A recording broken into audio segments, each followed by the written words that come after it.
এখানেই লোকটি চুপচাপ এই গ্যাস সিলিন্ডারটিকে খুলে তার ভেতরে একটি ব্লুটুথ বক্স রেখে দেয় এবং সেখানে গ্যাস লিকর সাউন্ড বাজিয়ে দিতে লাগে। এরপর সিলিন্ডারটির ঢাকনা লাগিয়ে দিয়ে এখান থেকে চলে যায়। আরে কি হলো, হঠাৎ করে গ্যাস কেন বন্ধ হয়ে গেল? আবার ওই দিক থেকে গ্যাস লিকর সাউন্ডও আসছে, চল গিয়ে দেখে আসি। এই সুযোগে এই লোকটি এসে সবজির মধ্যে কাজু বাদাম দিয়ে দেয় এবং পায়েসের মধ্যে রসুন দিয়ে দেয়। আরে এখানে তো কোনো গন্ধই আসছে না, কিন্তু আওয়াজ হচ্ছে। এরপর পিৎজার উপরে থাকা কালো জিনিসগুলোকে সরিয়ে উপরে রাবার দিয়ে দেয়।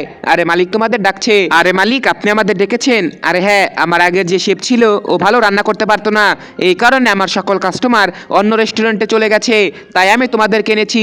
যাও গিয়ে তোমাদের খাবার নিয়ে আসো, আমি চেক করব।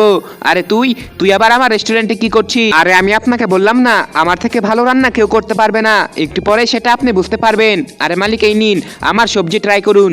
আরে সবজির মধ্যে কাজু বাদাম কেন দিয়েছিস? আরে মালিক, আপনি আমার পায়েস ট্রাই করুন। আরে পায়েসের মধ্যে কেউ রসুন দেয় নাকি? রসুন কেন দিয়েছিস? আর ওইসব রাখুন, আপনি আমার পিৎজা ট্রাই করুন। আরে পিৎজার মধ্যে তো তুই রাবার দিয়ে রেখেছিস, এর থেকে তো ভালো আমার আগের শেফি রান্না করতো। কিন্তু আমি একটা জিনিসই বুঝতে পারছি না, একসাথে আমাদের তিনজনের খাবার এরকম হলো কি করে? আরে তোমাদের কে বলেছিল রান্না রেখে সিলিন্ডার চেক করতে যেতে? আরে তুই কি করে জানলি? তার মানে তুই এসব করেছিস? তাই বলে সবাই মিলে লোকটিকে ধরে গণপিটুনি দেয়।